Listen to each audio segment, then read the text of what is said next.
Hello and welcome back to The Taster, this time for episode 4. And today we've actually got quite a lot to get through, so I better press on quickly. If you've been following my blog, you'll have noticed that I said to get a couple of bottles of red Rioja in. And the reason for that is that we're looking mainly at the impact of oak on red wine. And Rioja is probably the best example of where to look if you want to see the impact of oak. And the reason I'll come into a little bit more detail shortly, but it's basically because you get different categories of Rioja red wine which are classed according to how long they've spent in oak barrels specifically. So if you want to actually get an idea of what the distinctive characteristic of oak itself is on a red wine, if you take a really young Rioja that hasn't spent any time at all in oak or very little, and you take a really old Rioja which has spent loads of time in oak barrels, then you can really tell the difference. You can tell, you know, that one of the differences you're getting between the two wines is the oak as opposed to anything else. So we'll come to that shortly. But a comment on my blog last week, somebody noticed that I had a nice colourful wheel in front of me on the table, and I didn't mention that during the course of the programme. Well, this is actually really quite cool. This is it's good fun. It's an aroma wheel, a wine aroma wheel. And if I just hold it up to you a little bit closer, I don't know if you can actually see the words on it, but all the different colours represent different sorts of aromas that you're likely to pick up on a wine. And it covers both red and white wines. So starting at the middle, it's got a bunch of different categories like fruity, herbaceous, floral, spicy, all these sorts of things that you might pick up on a wine when you smell it. And then a level but beyond that, you can think, well, okay, it smells fruity, but what else? What kind of fruit is it? So it goes into a little bit more detail as you go further out along the wheel. And it says, well, it's fruity, but it's kind of a berry aroma.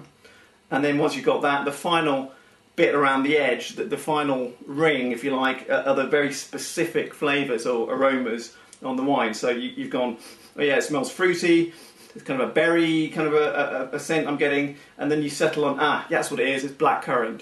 And it actually makes it a lot easier and more fun, because otherwise you sit there thinking, oh, I recognise that smell, but I can't quite put my finger on what it is. This wheel, really good tool for helping you to understand exactly what it is, so it's not just on the tip of your tongue and you can really identify it, and it's a great help for identifying those aromas. The wheel itself is produced by, it was devised by a lady called Anne Noble, who works at the University of California, and I'll post a link to her website, or a website where you can get hold of one of these wheels or see it online if you like later on. So that's that. Now, another thing, when it comes to this kind of detecting aromas in wine, I've always found this quite interesting. I've always found it quite interesting, in fact, that people seem very readily to be able to pick up all these kinds of flavours and aromas. Like they'll smell a wine and say, oh yes, definitely lychees, and it's kind of oak and all this kind of thing.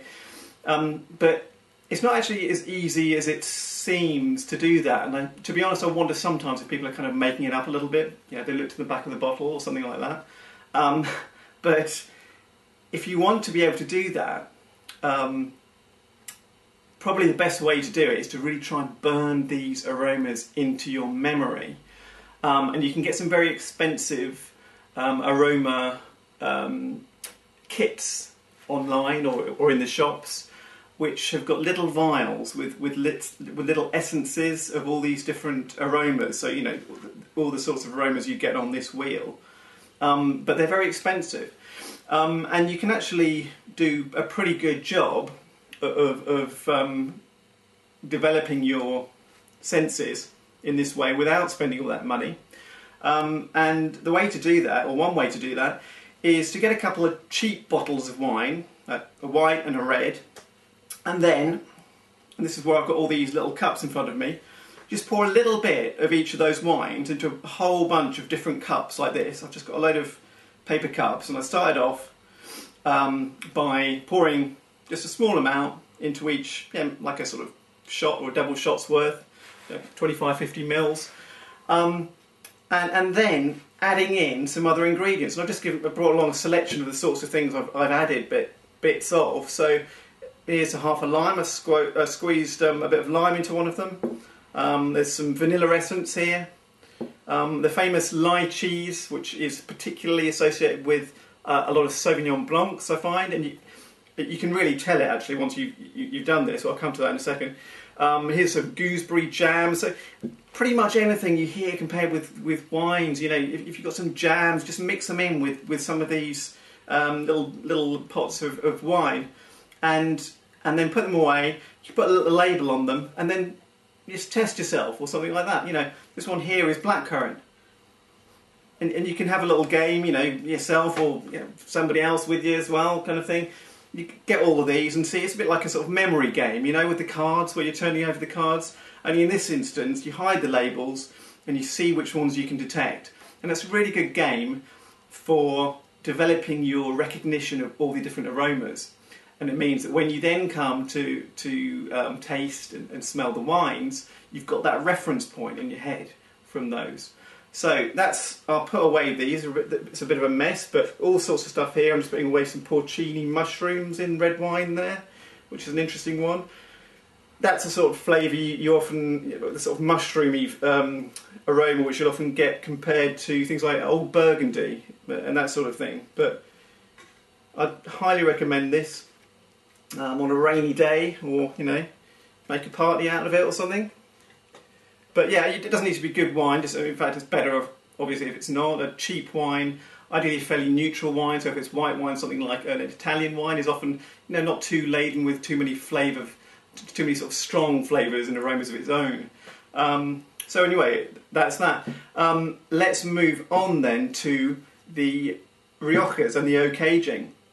So oak, when red wine is stored in oak barrels, it takes on some of the characteristic aromas of the wood that it's used to store it in.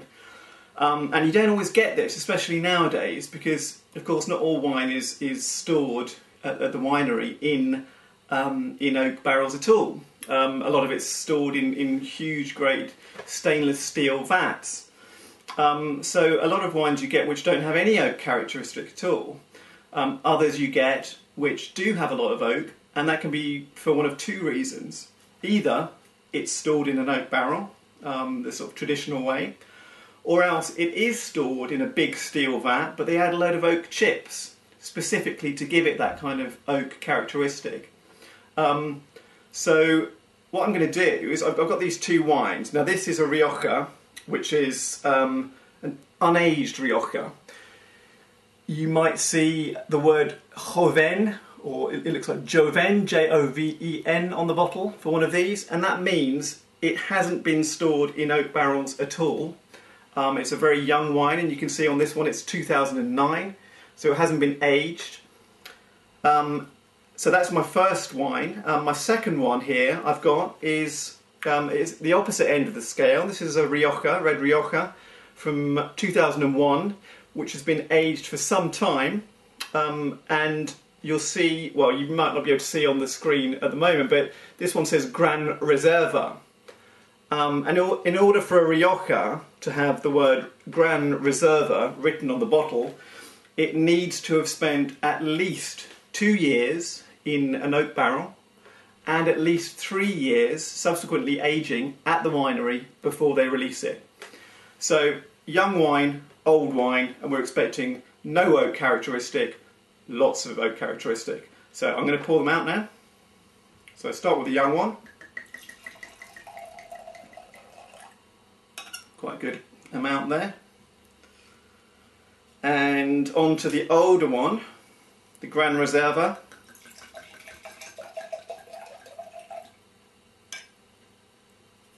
Right, and just sitting here looking at them, I can immediately see quite a big difference. Specifically, the young wine, and I'll hold them up here, you may not be able to see it so well, but the one on my left is the young wine, and that's got a very purple kind of hue to it, whereas the one on my right here, which is the Gran Reserva, has got a very much more kind of browny brick red kind of a look about it. And that's the sort of pattern you'd expect between a young and an older wine. The younger wines tend to be purple, the older ones tend to be a little bit more red and brown colours. Okay, so that's what they look like. Let's give them a sniff.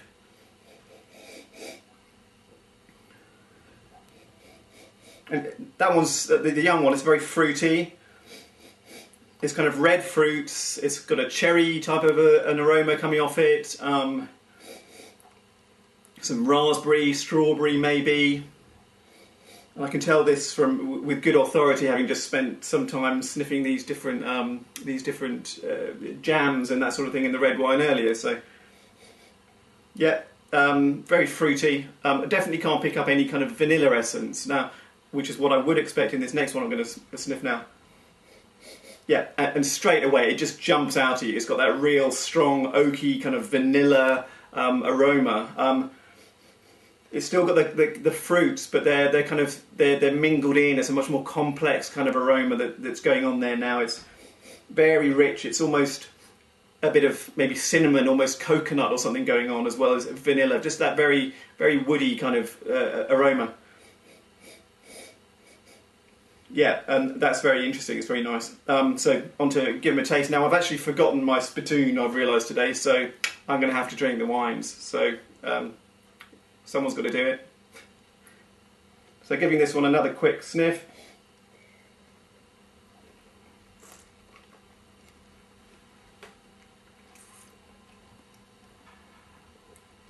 Nice, refreshing. Quite nicely balanced. I was expecting it maybe to be a bit more acidic, but it's not too acidic at all.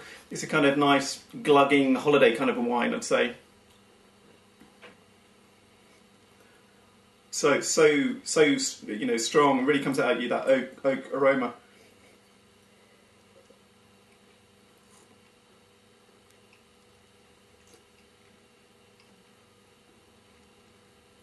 Yeah. And that is just so much more, it's just so much more of an interesting wine, to be honest.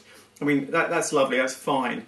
But this, it's got that oak which really carries it. It's not just the oak. I mean, the fact that it's aged longer means it's all sorts of other flavours have been able to develop. So it's got the fruit, but it feels like it's kind of got layers of flavour as well. And I mean, still, you know, it's probably 30 seconds after I've tasted it.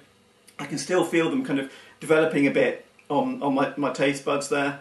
Very, very vanilla-y. The red fruits are still there, but so much more of an interesting kind of wine. And you could really sort of, you know, sit down and have a few glasses of this with a friend and get to know it and each other a bit better, I think. So I'm going to really enjoy that one, I think, later on. This one, nothing wrong with it, but may well go into my coq au vin or beef with braised in red wine tonight, I think. So overall, I mean, giving them both a rating, it's a bit of an uneven match. You know, this is probably costs about 3 times as much as this one. This one is only about a £5 for the bottle. So I mean, I'm going to give this one something like a 15. It's perfectly respectable. This one's really nice, and I'm going to enjoy that. As I say, I'd give this one about an 18, I'd say. So, anyway, I hope you've enjoyed following this.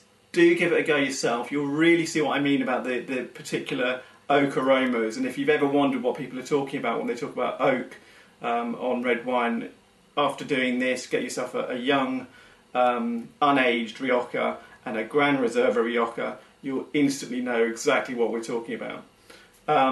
So that's pretty much it for today. I hope you've enjoyed the show.